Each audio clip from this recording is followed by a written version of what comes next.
श्री सत्यनारायण भगवान व्रत कथा संपूर्ण हिंदी में। श्री सत्यनारायण कथा शास्त्रों में बताया गया है कि सत्यनारायण व्रत कथा का पाठ करने से व्यक्ति को 1000 यज्ञ करने के बराबर पुण्य फल की प्राप्ति होती है।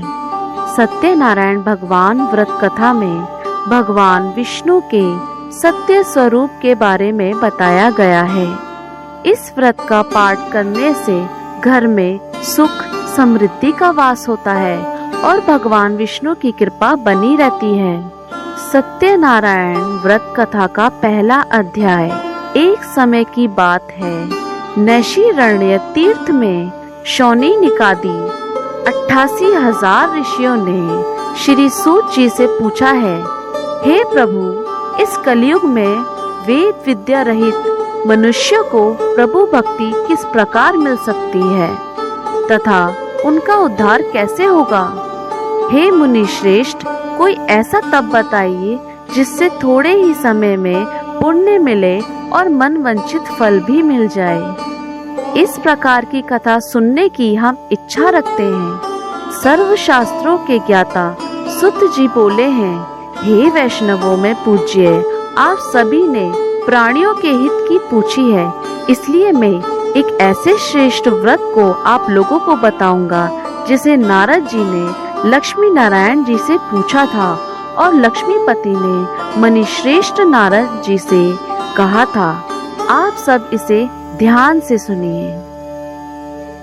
एक समय की बात है, योगी राज नारद जी दूसरों के हित की इच्छा के लिए अनेकों लोकों में घूमते हुए मृत्यु लोक में आ पहुँचे।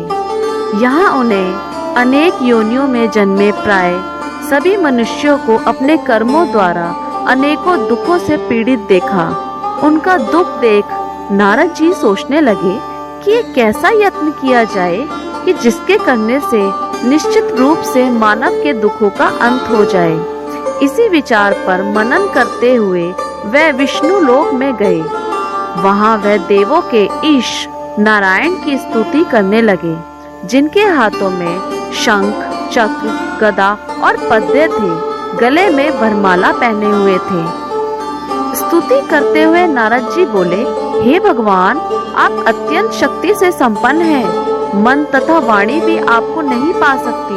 आपका आदि, मध्य तथा अंत नहीं है। निर्गुण स्वरूप सृष्टि के कारण भक्तों के दुख को दूर करने वाले हैं।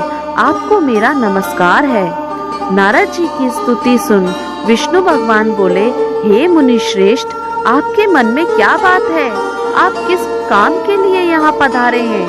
उसे निसंकोच कहिए। इस पर नारद मुनि बोले कि मृत्यु लोक में अनेक योनियों में जन्मे मनुष्य अपने कर्मों के द्वारा अनेक दुखों से दुखी हो रहे हैं। हे नाथ, आप मुझ पर दया रखते हैं तो बताइए कि वो मनुष्य थोड़े से ही प्रयास से अपने दुखों से कैसे छुटकारा पा सकते हैं? श्री हरि बोले, हे नारद, मनुष्यों की भलाई के लिए तुमने बहुत अच्छी बात पूछी है। जिसके करने से मनुष्य मोह से छूट जाता है, वह बात मैं कहता हूँ, उसे सुनो। स्वर्ग लोक व मृत्यु लोक दोनों में एक दुर्लभ उत्तम व्रत है जो पुण्य देने वाला है। आज प्रेमवश होकर मैं उसे तुमसे कहता हूँ। श्री सत्यनारायण भगवान का यह व्रत अच्छी तरह विधान पूर्वक करके ही मनुष्य तुरंत ही यहाँ सुख भोग करने पर मरने पर मोक्ष पाता है। श्री हरि के वचन सुन नारद जी बोले कि उस व्रत का फल क्या है, उसका विधान क्या है, ये व्रत किसने किया था, इस व्रत को किस दिन करना चाहिए, सभी कुछ विस्तार से बताइए प्रभु। नारद की बात सुनकर श्री हरि बोले, दुख व शोक को दूर करने वाला ये सभी स्थानों पर विजय दिलाने वाला है। मानव को भक्ति व श्रद्धा के साथ शाम को श्री सत्यनारायण की पूजा धर्म पारायण होकर ब्राह्मणों व बंधुओं के साथ करनी चाहिए।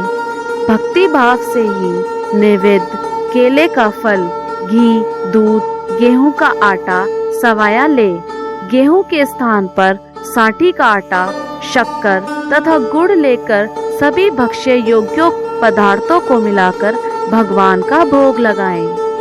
ब्राह्मणों सहित बंधु बांधवों को भी भोजन कराएं। उसके बाद स्वयं भोजन करें।